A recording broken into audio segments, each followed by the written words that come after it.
আজ আমরা আলোচনা করব যে 5 শ্রেণীর মানুষ জান্নাতে যাবে না, এমনকি জান্নাতের ঘ্রাণও পাবে না। 1 নাম্বার, 2 প্রকার মানুষ। আল্লাহর নবী বলেন 2 প্রকার মানুষ যাদের সাথে আমার এখনো দেখা হয় নাই, এই রকম যারা আছে তারা জাহান্নামের অধিবাসী। অর্থাৎ নবীর যুগে এই মানুষগুলা ছিল না, নবীর পরবর্তী যুগে এই মানুষগুলো আসবে। সেই পরবর্তী যুগ তো আমাদের যুগ হতে পারে, আমরা কি সেই কাতারে আছি কিনা এটার মধ্যে আমরা আলোচনা করব। হাদিসটি এসেছে সহিহ মুসলিমের 5397 নম্বর হাদিস। হাদিসটি বর্ণিত হয়েছে হযরতে আবু হুরায়রা রাদিয়াল্লাহু তাআলা আনহু থেকে।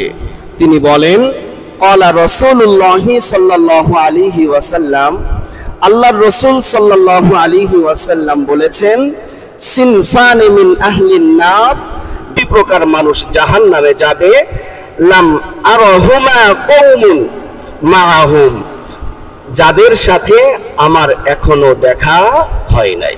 এই 2 শ্রেণীর কোন একটা শ্রেণীর সাথে আমার দেখা হয় নাই। কোন 2 শ্রেণী? 1 নাম্বার, সিয়াতু, এক দল হলো কাআজনাবিল বাকরি ইয়াদরিবুনা বিহান নাস, যাদের কাছে গরুর লেজের মতো চাবুক থাকে, আর এই চাবুক দিয়ে তারা মানুষদেরকে ইয়াদরিবুনা, প্রহার করে, মারে, জুলুম করে, নির্যাতন করে।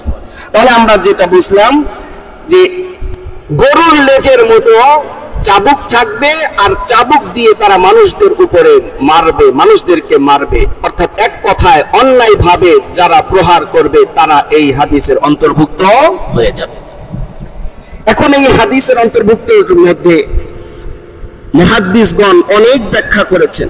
এই ব্যাখ্যার মধ্যে বলা হয়েছে যে পুরুষদের কাছে গরুর লেজের মতো চাবুক থাকার অর্থ হলো যা দিয়ে তারা মানুষদেরকে প্রহার করবে। এর অর্থ হলো তাদের কাছে ক্ষমতা থাকতে পারে, তাদের কাছে আইন থাকতে পারে, তাদের কাছে শক্তি থাকতে পারে, তাদের পাওয়ার বেশি থাকতে পারে। এই পাওয়ার পেয়ে, এই ক্ষমতা পেয়ে, এই আইন পেয়ে যদি কোনো ব্যক্তি অন্য কোনো মানুষের উপরে, নিরপরাধ মানুষের উপরে অন্যায় করে, নির্যাতন করে, জুলুম করে, তারাও জান্নাতে যেতে পারবে না। আপনি আমি যেই ক্যাটাগরিতেই আছি না কেন, আমি কিচ্ছু না, অন্তত পক্ষে আমি তো নিজের উপরে নিজে বেইনসাফি করতে পারি না। আমি আমার ফ্যামিলি মেম্বারদের কর্তা, আমার ফ্যামিলির উপরে আমি বেইনসাফি করতে পারবো না। যারা সামাজিক নেতাবর্গ রয়েছেন, তারা যদি সমাজের উপরে তারা কখনো নির্যাতন, তারা অন্যায় অপরাধ করতে পারে না। যারা থানা পর্যায়ে রয়েছে, জেলা পর্যায়ে রয়েছে, রাষ্ট্রীয় রয়েছে, আন্তর্জাতিক পর্যায়ে যে যেখানে রয়েছে, তাদের কাছে এই ক্ষমতা অর্পণ হওয়ার পরে, তাদের আইন হওয়ার পরে, তারা যদি এটা অন্যায় অবিচার ভাবে কারো উপরে প্রহার করে, তাহলে তারাও জান্নাতে যেতে পারবে না। তাহলে আমাদের দেশের আমার পুলিশ ভাইয়েরা যতটুকু ক্ষমতা পায় তার চাইতে বেশি তারা প্রয়োগ করে। আবার বিভিন্ন দলের মানুষ যারা দল ক্ষমতায় থাকলে তাদের কোনো বাস বিচার নাই, যাকে যখন ইচ্ছা রাস্তাঘাটে, বাড়িতে, বিভিন্ন শহরে তাদের উপরে নির্যাতন, জুলুম, নির্যাতন করে। এরপরে গুম করে ফেলে, খুন করে ফেলে, অত্যাচার করে, নির্যাতন করে, এমনকি তাদেরকে হত্যার হুমকিও দিয়ে দেয়। এই সমস্ত মানুষ কোনোদিনও জান্নাতে যেতে পারবে না, এমনকি জান্নাতের ঘ্রাণও পাবে না। এই হলো 1 নাম্বার। 2 নাম্বার, আমার মা বোনেরা আপনারা একটু সতর্ক থাকেন, এই আলোচনাটা আপনার জন্য। 2 নাম্বার হলো অনিসাউন, এমন একদল মহিলা, কাসিয়াতুন, যারা কাপড় পরিধান করে, আরিয়াতুন, কাপড় পরিধান করার পরেও উলঙ্গ থাকে। বর্তমানে কিছু পোশাক এমন আছে যেগুলো পরলেও ভিতরে কি আছে না না আছে দেখা যায়, এমন পোশাক আছে না নাই? আল্লাহর নবীর জামানায় এগুলো ছিল না। আল্লাহর নবী বলেছে কি, এই 2 কওমের সাথে আমার দেখা হয় নাই। তাহলে 1500 বছর পরে সেই জিনিসটা ঘটতেছে। যে মহিলারা কাপড় পরে, তারপরেও কাপড় পরার পরেও তারা উলঙ্গ থাকে, এমন পোশাক আমাদের মা বোনেরা পরে কি পরে না? আপনি আর আমি তো বাজারে যে কিনে দেই, জর্জেটের পোশাকগুলো আমরা কিনে দেই, আরো যে কত প্রকার কত পোশাক আছে যেগুলো আমরাই কিনে দিচ্ছি। আল্লাহর নবী 1500 বছর আগে বলে গিয়েছে এরা জান্নাতের সুঘ্রাণ পাবে না। এই পোশাকগুলো কেন পরা হয়? আমার মা বোনেরা লক্ষ্য করে শুনবেন, আল্লাহর নবী সাল্লাল্লাহু আলাইহি ওয়াসাল্লাম এই হাদিস মুবারাকার মধ্যে বলেছেন, নিসাউন কাসিয়াতুন আরিয়াতুন, এমন একদল মহিলা যারা কাপড় পরিধান করবে কিন্তু কাপড় পরিধান করার পরেও তারা উলঙ্গ থাকবে। সুতরাং এমন কোন কাপড় পরা যাবে না। আবার এই আল্লাহ তাআলা যেই বিধানগুলো দিয়েছে এই বিধানগুলো কেউ প্রত্যাখ্যান করে নিজেদেরকে নগ্ন প্রচার, নগ্ন হিসাবে পরিচয় দেওয়া যাবে না। এই হলো 1 নাম্বার মহিলাদের মধ্যে। 2 নম্বরে আল্লাহর নবী বলেন মুমিনাতুন, এই সমস্ত মহিলারা তারা অন্যদেরকে নিজেদের প্রতি আকৃষ্ট করার জন্য এই সমস্ত পাতলা পাতলা পোশাক পরে। ভালো পোশাক পরলে পুরুষেরা তার দিকে তাকাবে না, বোরকা পরলে তার দিকে তাকাবে না, কিন্তু একটা পাতলা মশারির মতো কাপড় যদি পরে, অনেক বখাটে নয়, অনেক মুরব্বীরা যারা যৌনের কোনো কিছুতেই নাই তারপরেও তারা ওই দিকে নজর দেয়, আছে না নাই? অনেক আছে এমন যারা পোশাক এমন ভাবে পরে যাতে মানুষ তাদের প্রতি আকৃষ্ট হয়। মুমিলা মাইলাতুন, শুধুমাত্র তারা যে নিজেরা মানুষদেরকে আকৃষ্ট করে তা না, এবং তারা নিজেরাও অন্যান্য পুরুষদের প্রতি আকৃষ্ট হয়ে যায়। এরপরে আল্লাহর নবী বলেন রুউসুহুন্না, তাদের মাথাগুলো কেমন জানো? কাআসনিমাতিল বুখতিল মাইলাতি, উটের কুজ হেলে যাওয়া উটের কুজের মতো তাদের মাথা। অর্থাৎ তারা মাথার মধ্যে তাদের চুলগুলো এমন ভাবে খোপা বাঁধে, যেই খোপা বাঁধলে মনে হয় উটের পিঠের উপরে যেই কুজ রয়েছে এই কুজটা হেলে গেলে যেমনি ভাবে মনে হয়। আমাদের মা বোনেরা এমনও মা বোনেরা আছে যারা তাদের মাথার উপরে খোপা এমন ভাবে মনে হয় মাথার উপরে কি যেন একটা দাঁড়ায় আছে। এই সমস্ত মহিলাদেরকে ব্যাপারে আল্লাহর নবী বলে লা ইয়াদখুলুল জান্নাতা, এরা জান্নাতে প্রবেশ করবে না। ওয়ালা ইয়াজিদনা রিহাহা, এবং তারা জান্নাতের সুঘ্রাণও পাবে না। ওয়া ইন্না রিহাহা, যদিও এই জান্নাতের সুঘ্রাণ লা ইউজাদু মিন মাসিরাতি কাযা ওয়া কাযা, এত দূর থেকে পাওয়া যাবে, তারপরেও এরা জান্নাতের পাশ দিয়ে গেলেও জান্নাতে প্রবেশ করতে পারবে না। সুতরাং 2 শ্রেণীর কথা আল্লাহর নবী হাদিসের মধ্যে বলেছেন। 1 নম্বরে যারা বিবস্ত্র থাকবে, অর্থাৎ পোশাক পরিহিত থাকার পরেও যারা নগ্ন দেখা যাবে, যারা নিজেদেরকে অন্যদের প্রতি আকৃষ্ট রাখবেন অথবা অন্যদেরকে আকৃষ্ট করার জন্য পাতলা কাপড় পরিধান করবেন, তাদের মাথার চুলগুলো উটের কুজের মতো হেলে যাবে, এইরকম যারা সাদৃশ্য হয়ে যাবে, এরা কখনো জান্নাতে যেতে পারবে না। 2 নম্বরে হলো যে সমস্ত পুরুষেরা অন্যায় ভাবে মানুষের উপরে জুলুম নির্যাতন করবে, গুম করবে, খুন করবে, হত্যা করবে, এই সমস্ত মানুষেরাও জান্নাতে যেতে পারবে না। এজন্য এই জান্নাতে যেতে পারবে না আমরা যারা এই অন্যায় জুলুম নির্যাতনের মধ্যে লিপ্ত আছি, আজ থেকে আমরা এটাকে বন্ধ করে দিয়ে আল্লাহর কাছে তওবা করব। যাদের হক নষ্ট করেছি, যাদের উপরে অন্যায় জুলুম নির্যাতন করেছি, তাদের কাছে প্রয়োজনে পা ধরে মাপ চাবো, তারপরেও দুনিয়াতে থাকতে কোনোদিন আর অন্যায় করব না। রাজি আছি তো ইনশাআল্লাহ? আল্লাহ তাআলা তৌফিক দান করেন, সকলে বলেন আমিন। 2 নম্বরে তালাক প্রার্থী মহিলা, অর্থাৎ সংসারের মধ্যে একসাথে চলাফেরা করতে গেলে সাংসারিক ভাবে স্বামী স্ত্রীর মধ্যে ঝামেলা হতে পারে কি পারে না? যতই মিল মোহাব্বত থাকুক, কোনো না কোনো কারণবশত স্বামী স্ত্রীর মধ্যে ঝামেলা হতে পারে। এই ক্ষুদ্র ঝামেলা নিয়ে সামান্যতম ঝামেলা নিয়ে কিছু কিছু মহিলা এমন রয়েছে, পান থেকে চুন খসার সাথে সাথে বলে স্বামীর সাথে তুই তুকারি ব্যবহার করা শুরু করে দেয় এবং বলে তুই আমাকে তাড়াতাড়ি তালাক দিয়ে দে। এই সমস্ত মহিলা যারা স্বামীর কাছে তালাক প্রার্থনা করে, স্বামীর কাছে তালাক চায়, আল্লাহর নবী বলে এরা জান্নাতের সুঘ্রাণও পাবে না। জোরে বলেন নাউজুবিল্লাহ। হাদিসটি এসেছেন আবু দাউদ শরীফের 2220 নম্বর হাদিসের মধ্যে।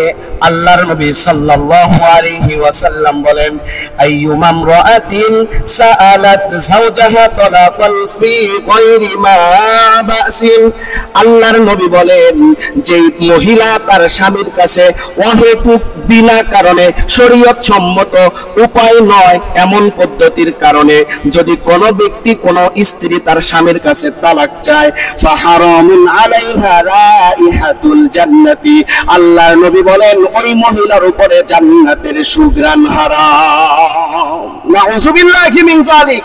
এখন একটা মহিলা বৈধ কোনো কারণে, অহেতুক কোনো কারণে নয়, যেমন কোন স্ত্রীর উপরে তার স্বামী টর্চার করে, তার শ্বশুর বাড়ির মানুষ তাকে নির্যাতন করে, যৌতুক চায়, এমনকি স্বামী নামাজ পড়ে না, মদ পান করে, মাতাল, পাগল ইত্যাদি বিভিন্ন খারাপ কাজের সাথে লিপ্ত রয়েছে, এই সমস্ত শরীয়ত সম্মত কারণে যদি কোনো মহিলা তালাক চায় তাহলে তার উপরে হারাম নয়। কিন্তু কোনো কিছু হইতে না হইতেই একটু মনোমালিন্যতা হয়েছে, তোর সংসার আর করলাম না, আমার সেইরাতে, এরকম বলে না অনেক মহিলা। বর্তমানে ডিভোর্সের সংখ্যা এত বেশি হয়ে গেছে, আর আমাদের মা বোনেরা ডিভোর্স বেশি হওয়ার কারণ যেটা, সেটা হলো নিজেরা প্রতিষ্ঠিত, নিজেরা মনে করে যে আমরা প্রতিষ্ঠিত, আমি চাকরি করতে পারবি, গার্মেন্টসে চাকরি করব, তাহলে আমি স্বামীর গোলামি করব কেন, এই ধরনের চিন্তা চেতনা থেকে বর্তমানে অশিক্ষিত ফ্যামিলির মধ্যে তালাক কিন্তু হয় না, শিক্ষিত ফ্যামিলির মধ্যে অধিকাংশ ফ্যামিলিতে তালাক আজকে বেশি দেখা দিচ্ছে। তার কারণ স্বামীও আলাদা থাকতে চায়, স্ত্রীও আলাদা থাকতে চায়। তারা মনে করে আমি শিক্ষিত, আমি কেন স্বামীর ঘর করব, ওর গোলামি কেন করব, ইত্যাদি বিভিন্ন কারণে আজকে ডিভোর্সের সংখ্যা বেড়ে যাচ্ছে। আমার ভাইয়েরা, এই সমস্ত মহিলারা যারা পান থেকে চুন খসতেই স্বামীর কাছে তালাক প্রার্থনা করেন, তালাক চায়, ওই সমস্ত মহিলারা জান্নাতে যেতে পারবে না। সুতরাং আমার মা বোনেরা, আপনারা যারা আছেন, কিছু হলেই যারা স্বামীর কাছে তালাক প্রার্থনা করেন, আমি আপনাদের কাছে উদারত আহ্বান জানাবো, আপনারা কেউ ভুলেও এই তালাক শব্দটা স্বামীর কাছে চাবেন না।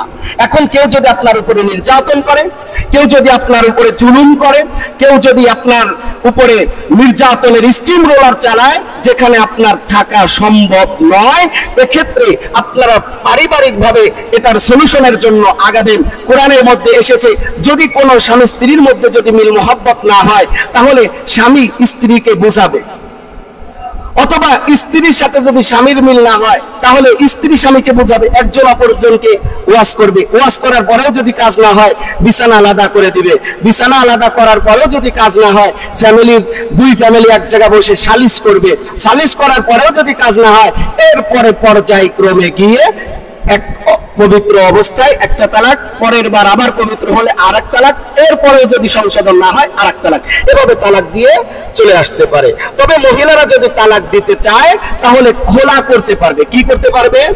খোলা তালাক।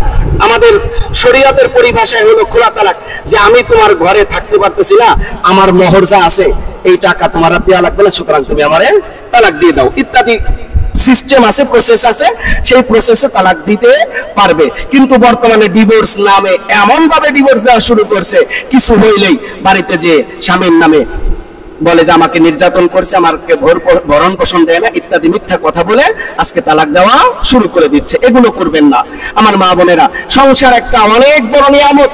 আপনি তালাক প্রাপ্ত হওয়ার পরে আপনার বাপের বাড়িতে যখন যাবেন আপনি বুঝবেন যে কতটা তিরস্কারের শিকার আপনাকে হতে হয়, কতটা তিরস্কারের শিকার হতে হয়। এজন্য তালাক প্রাপ্তা অথবা আপনি ডিভোর্সি নারী না হয়ে সুন্দর করে সংসারটা কিভাবে টিকিয়ে রাখা যায় সেভাবে আপনি চেষ্টা করবেন।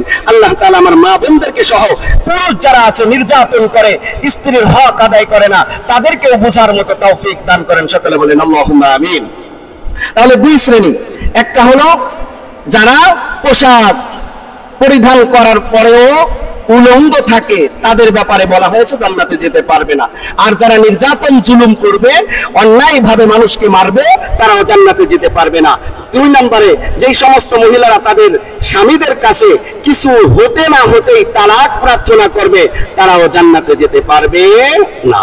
তবে যদি কোনো যুক্তিসঙ্গত শরীয়ত সম্মত উপায়ে চায় তাহলে সে যেতে পারবে, কোনো সমস্যা নেই। ভাইরা আমার, 3 নম্বর শ্রেণী কারা? 3 নম্বর শ্রেণী হলো নিরাপত্তা চুক্তিকারীকে হত্যা যে ব্যক্তি করবে। অর্থাৎ আমাদের দেশটা মুসলিম দেশ, আমাদের দেশটা কি মুসলিম দেশ, কিন্তু কোরআন সুন্নাহ অনুযায়ী কি আমাদের দেশ চলে? আমাদের দেশ চলে না। কিন্তু আমাদের দেশ মুসলিম প্রধান দেশ বলা যেতে পারে, কিন্তু কোরআন সুন্নাহ অনুযায়ী আল্লাহর আইন দিয়ে আমাদের দেশ পরিচালিত হয় না। সুতরাং যেই সমস্ত ইনশাআল্লাহ আমরা ভবিষ্যতে এমন স্বপ্ন দেখি যে আমাদের বাংলাদেশও কোরআন সুন্নাহ অনুযায়ী দেশ চলবে, আপনারা চান কি চান না? সবাই চান। সবাইকে চেতে হবে, তার কারণ আপনি মুসলমান, কিন্তু দেশ কোরআন দিয়ে চলুক, এটা যদি আপনি না চান আপনি মুসলমান হতে পারবেন না। তার কারণ আপনি যেটা নিয়ে আপনি জীবন যাপন করবেন ওইটাকেই যদি আপনি মাইনাস করতে চান, আপনি কিসের মুসলমান? এটা খেয়াল রাখতে হবে। আমাদের প্রত্যেকের তামান্না থাকতে হবে আমাদের দেশটাও যেন খেলাফত প্রতিষ্ঠিত হয়, আমাদের দেশেও যেন আমরা কোরআন সুন্নাহ অনুযায়ী বিচার ফয়সালা করতে পারি, কোরআন সুন্নাহ অনুযায়ী প্রত্যেকটা অপরাধের শাস্তি যেন দিতে পারি।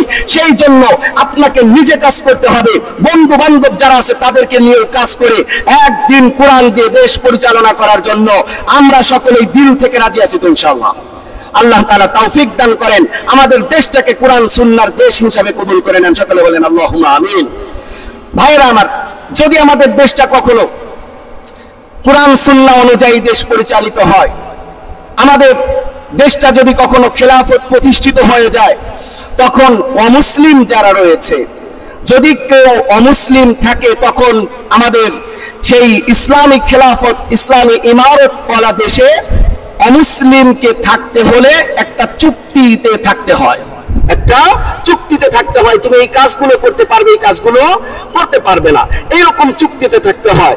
এখন একজন অমুসলিম আপনার দেশে হয়তো ব্যবসা বাণিজ্যের জন্য এসেছে, অথবা যে কোনো কারণে আপনার দেশে এসেছে, আপনি তার সাথে চুক্তিবদ্ধ হয়েছেন, অথবা সে আপনার সাথে চুক্তিবদ্ধ হয়েছে। এই আইন যদি তুমি মেনে চলো তাহলে তোমার জান মাল সবকিছু হেফাজতের দায়িত্ব আমার। এইরকম জাতীয় ভাবে যদি কেউ চুক্তিবদ্ধ হয়, আর চুক্তিবদ্ধ হওয়ার পরে এই যে অমুসলিম যে আছে তাকে যদি চুক্তিবদ্ধ অমুসলিমকে যদি কেউ হত্যা করে, এই হত্যাকারীর জন্য সে জান্নাতে যেতে পারবে না, এমনকি জান্নাতের সুঘ্রাণও পাবে না। চিৎকার মেরে বলেন নাউজুবিল্লাহ।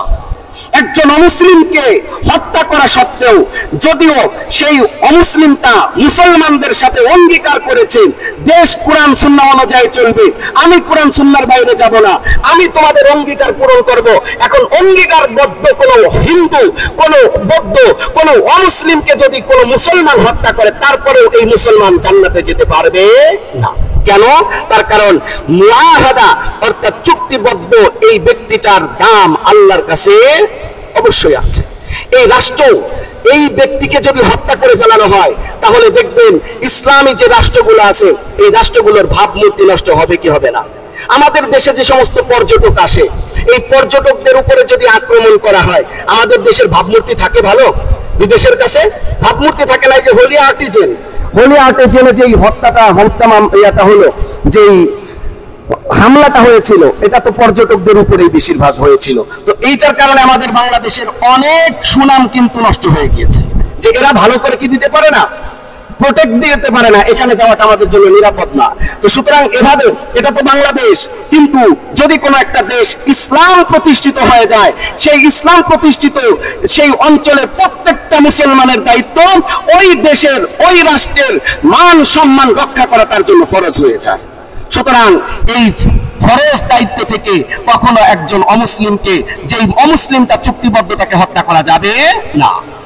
আল্লাহর নবী সাল্লাল্লাহু আলাইহি ওয়াসাল্লাম সহিহ মুসলিমের 2942 নম্বর হাদিসের মধ্যে বলেছেন, মান কাতালা মুআহাদান লাম ইয়ারিহ রাইহাতাল জান্নাহ। জান্নাতি।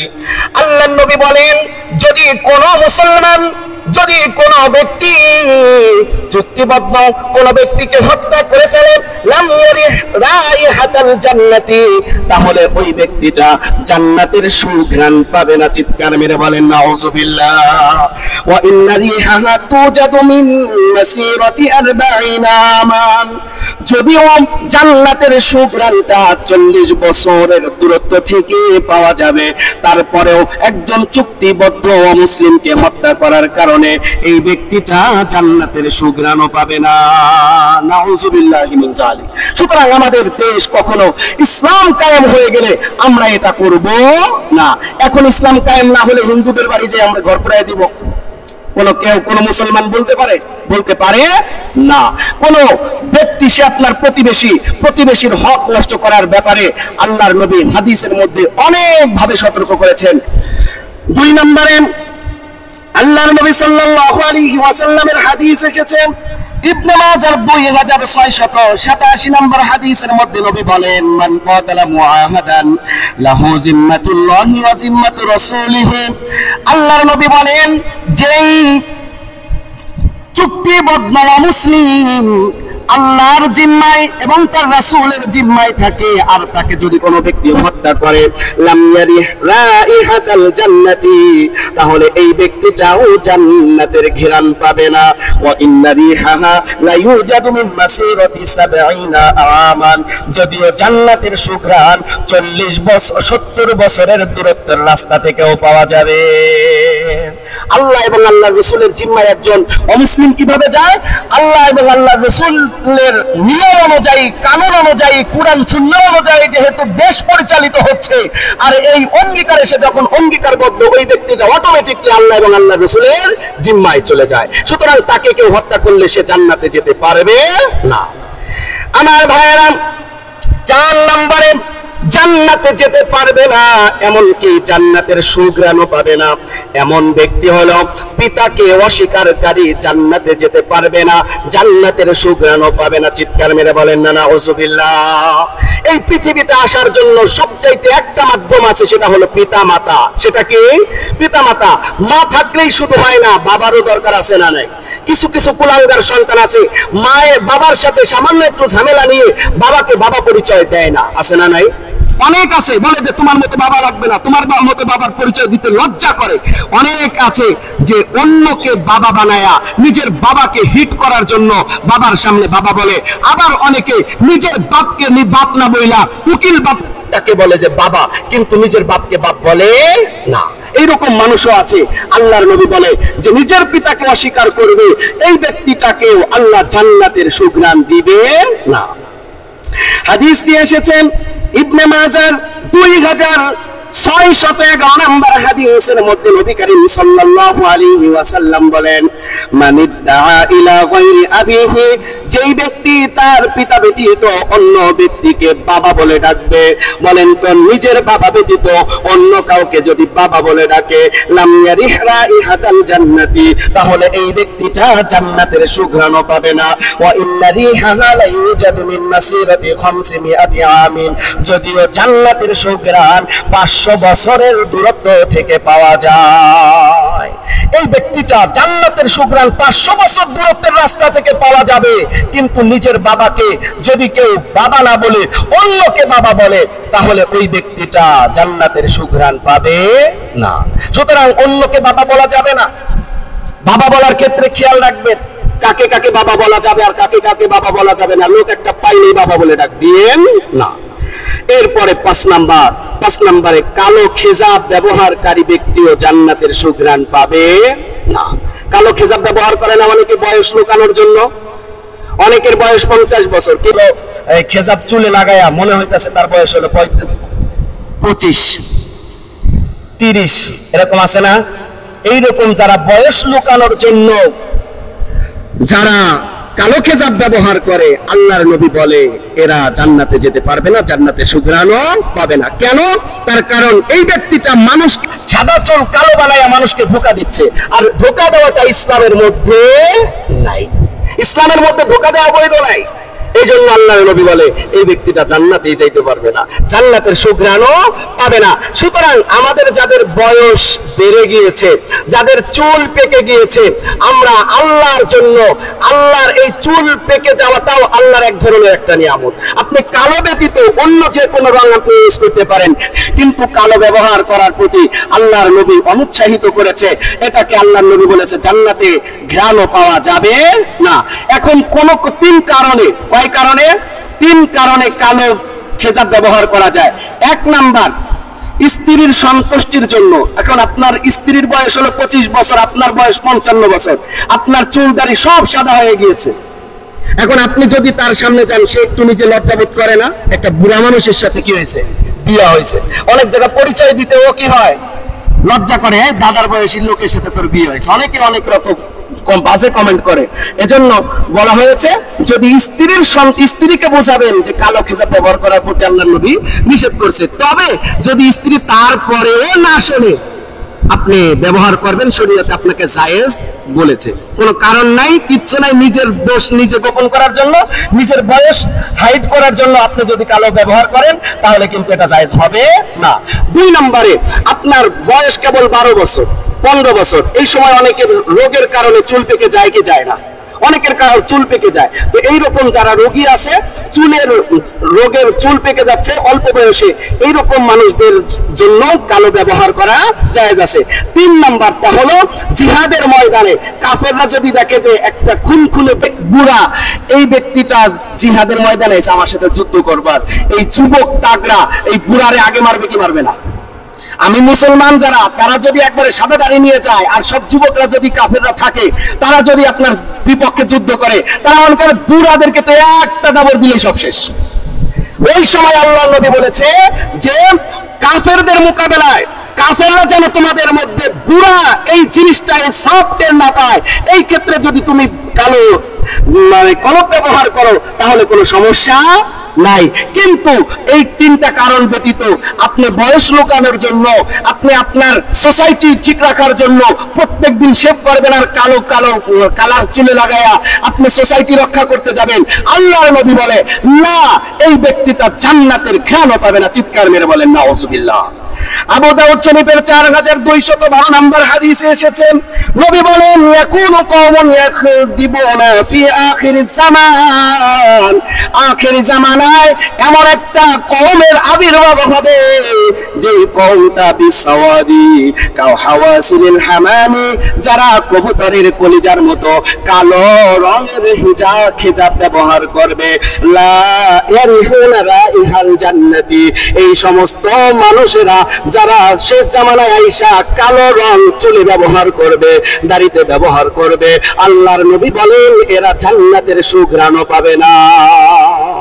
এজন্য আমাদেরকে এই পাঁচটা যে বিষয় আমরা বললাম, জান্নাতে যাবে না, জান্নাতের সুঘ্রাণও পাবে না, এই রকম যারা আছে, যারা এই 5 গুণের যে কোনো একটার মধ্যে আমরা পড়ে যাচ্ছি, আল্লাহর কাছে আজকেই তওবা করে জীবনে আর কোনোদিন এই অপরাধ করব না। রাজি আছি তো ইনশাআল্লাহ? আল্লাহ তাআলা আমাদের সবাইকে জান্নাতের মেহমান হিসাবে কবুল করেন। সকলে দিল থেকে বলেন আল্লাহুম্মা আমিন। আল্লাহ তাআলা আমাদেরকে সমস্ত প্রকার গুনাহ থেকে বেঁচে থাকার মতো তৌফিক দান করেন। সকলে বলি আমিন।